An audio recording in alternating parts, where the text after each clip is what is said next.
Kertoisitko taas isästä? Sinun isäsi oli komein ja urhein poro joulupukin lentojoukoissa. Ei hevosia vaan poroja, pukin lentojoukkoja, hei! Miksi en osaa lentää? Voisit vaikka liittää. Siinä pudotaan, mutta hitaasti. Olen hyvä putoamaan. Hän opettaa minut lentämään. Yhtä asiaa lukuun ottamatta. Kukaan ei tiedä, missä korvatunturi on. Painukaa metsälle hankkimaan ruokaa, tuokaa poroja. Onko hän vähän yksinkertainen? Ulos takakautta!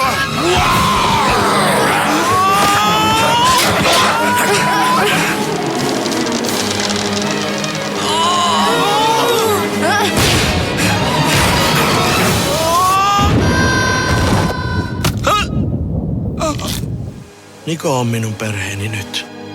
Siis siihen saakka, kunnes löytää oikea isänsä.